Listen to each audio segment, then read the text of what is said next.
It feels like we are in a season of just tons of news coming out, but OpenAI just keeps hammering out the news. Or maybe they're just better at hammering out the news, Jaden. I don't know. We were talking about how the image generator just ate the entire internet and sort of like left Google's 2.5 announcement in the dust. But just a few things going on, Jaden, that I wanted to get your take on with OpenAI. One, maybe this is in the background. We don't really need to talk about this one, but I think they just did a huge fundraising raise. What was it, like 40 billion or something like that, led Hmm. by SoftBank. That's huge. But again, I'm not sure if that blows anybody away anymore. Those sort of numbers Right. with OpenAI, we sort of saw it coming down the pike.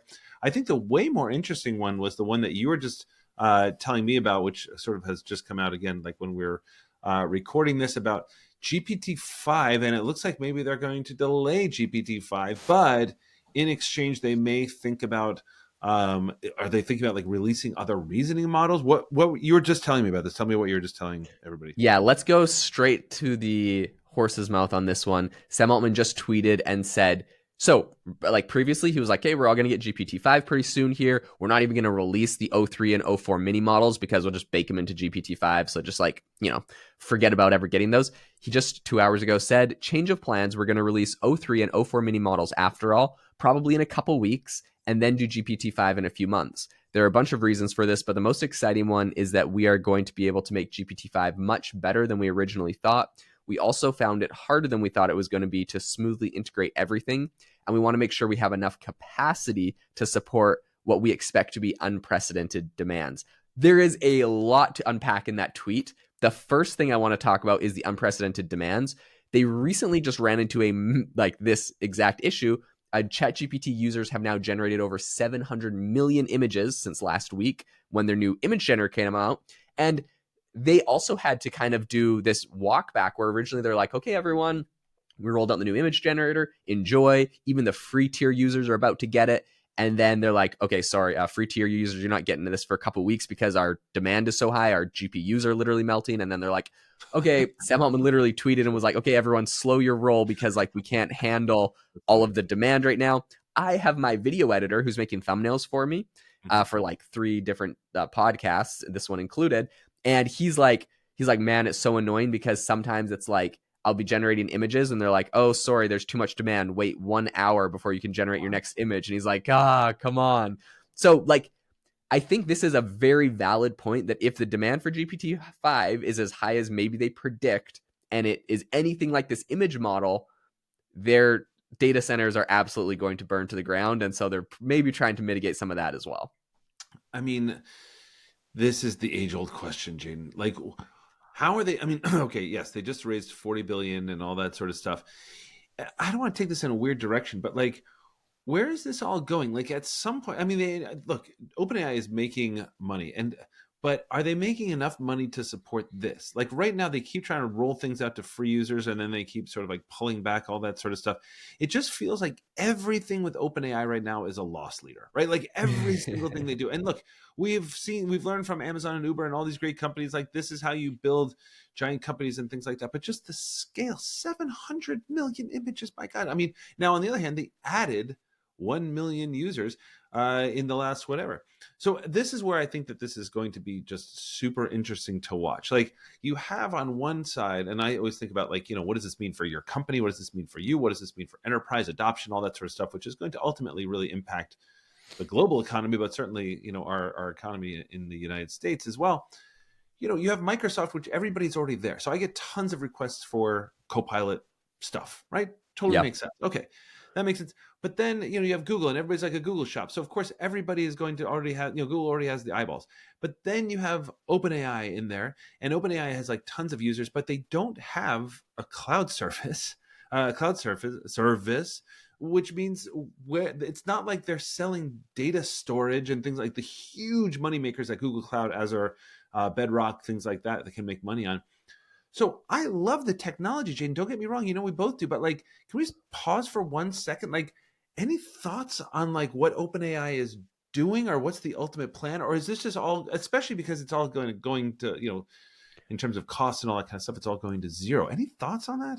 Yeah, I think, okay, I found a great response to some of the things that you're talking about from Sam Altman earlier this year, back, I guess last month, or last month, February 12th.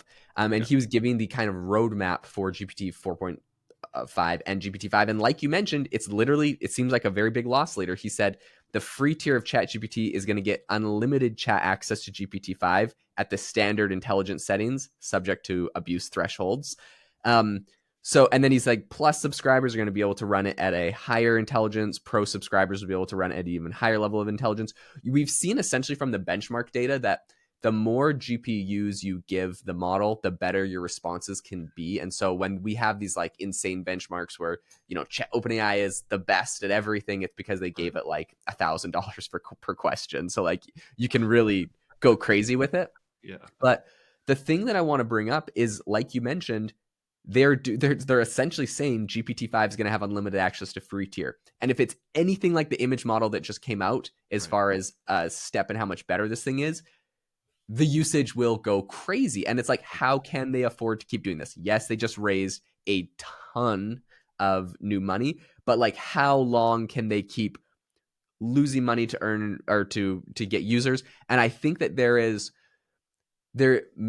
maybe all of this speaks to a bell curve or a plateau, even though their whole business model is there will be no plateau. We'll reach AGI and keep growing forever. And maybe they'll be able to keep milking infinite money from the economy. The thing that like concerns me, and I think you have a good question and a good concern, is when you look at like where they just raised money from, their latest multi-billion-dollar investment, it came from SoftBank. Yep. So we've went through every major institution in America, giving them, all the big tech companies, Nvidia, Microsoft, all the big players, giving them tons of money. We're now at SoftBank, which is kind of like, in my opinion, one of the last stops on big software money. Their next step, though, so some people would say, how do you get bigger than SoftBank? Usually a startup, it's like, once you achieve SoftBank, you scale to the moon, you WeWork, you burn and crash, or you go all out in flaming glory, and you move on. Like, that's kind of the last stop. This does not seem like the last stop to them. There was no big, huge hurrah, we just raised insane amounts of money. They're just kind of like, okay, we raised some more money, now check out our new features. Yep. There is another stop that gets bigger, and that is sovereign wealth funds. So Interesting. OpenAI's next step, Yep. if they need even more money than this, they got to go to the Saudis. They got to go to Norway, maybe the United States. Donald Trump has been talking about making a sovereign wealth fund. They have options for sovereign wealth funds, essentially getting governments to get and countries to give them money. Beyond that, like, there's nothing bigger. There is no, alien species with unlimited gold on Mars that's going to bestow them on unlimited GPUs to run their AGI at an insane precedented level. So there is a cap. And I think that will probably become a constraint at some point. That being said, like you mentioned, the prices of everything are going down. The models are getting better. We're optimizing them more. You have a company like DeepSeek who's constrained by the chips they can get, and so they optimize the model. I think there's a lot of work we can do to optimize the model, and OpenAI is kind of just letting that by the wayside. They'd rather light money on fire to grow as fast and as big and as good as they can. They're beating everybody before they look at optimization. So I do think that's an interesting perspective. But I think all of those options are still on the table. If at any point they want to just double down on optimizing, they want to double down on trying to make their infrastructure run better or smoother or cheaper, like, those things will happen, and then that probably will play into their long-term strategy because they're trying to give everything away to everyone for free. Yeah. That sounds right. And I think the sovereign wealth thing is a really interesting one, I think, as well. And also, Jaden, the truth is maybe I'm falling into my own trap. So one of the things when I talk to organizations, I'm like, stop thinking about this in the way you've always thought about business. I mean, it's like one of the things, again, I think about a lot is like companies are doing kind of like 2 and 3 year strategic, roadmaps and things like that. And like anybody who's watching this space knows that in 2 or 3 years, I mean, the world is going to look wildly different in terms of like what the capabilities of agents are going to be. I don't think they're there right now. Or I don't think they're going to be for the next 6 months or anything like that. But I do think that in like 18 months, 2 years, 3 years, it's going to really change how we think. So I think that I may be falling into my own trap, Jaden, of like thinking that this in terms of an old paradigm instead of the new paradigm. I mean, like, so I do think that their costs will probably keep going down. I think DeepSeek absolutely just changed how people think about like what these things cost to do and everything else. I also think that just they're going to, I was getting this question yesterday about like, well, what isn't this crushing the environment? Like, yeah, it is right now. And if nothing changed, it would absolutely crush the environment. But I really do think they're absolutely incented to figure out the clean energy Yep. crisis in this planet, and I think that that's going to save them a ton of money too. So I don't know. I'm probably thinking about this in old ways, and I don't want to kind of get us way off topic, but because I think this OpenAI news is really interesting. New reasoning models, but again, reasoning models require way more compute too, right? I mean, like all these things, and again, the image generator. Oh my god, the amount of compute that thing must take for every single image just is colossal. So anyway, I'm Totally. excited about it.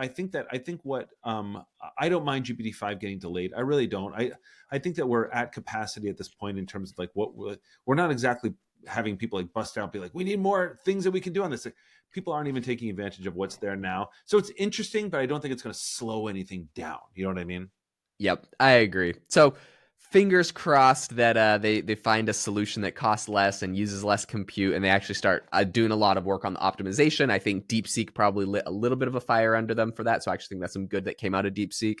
We'll keep you up to date because there's exciting things being announced. While we now know that we got a few month delay on GPT-5 coming out, it's going to have voice, it's going to have canvas, it's going to have search, it's going to have deep research, and a lot more. So this is going to get things will get crazier before they get more calm, and maybe they'll never get more calm. Who knows? Yeah, But maybe yeah, that's the case, right? I think we keep thinking like, oh, this is going to work out, or this is going to start slowing down. I don't know if this is just a fast, like tons of news coming out right now, or if this is just the new normal. But I, by the way, I couldn't let the speaking of news coming out fast, Jaden and I were just talking offline, and I was like, oh my gosh, Jaden, like we should talk about that. He's like, again, that's in my school. So Jaden has an extra resource. It's a hidden resource. It's like the Easter egg in like a video game or something like that. If you go to his school site, SKOOL, his community, it's unbelievable. Jaden, is it still $19 a month? Is that still yes, still $19 a month? Guys, I'm telling you, this is an unbelievable $19 a month. The stuff that you actually really deeply like need to know from Jaden's brain, he puts all in there. He already has hundreds of people on there. It's huge. He's showing it right now. Tons of bonus content, everything else. I'm telling you, super, super worth it. I wouldn't recommend a lot of things like this, but Jaden's is pretty awesome. Go check it out and have an amazing rest of your day.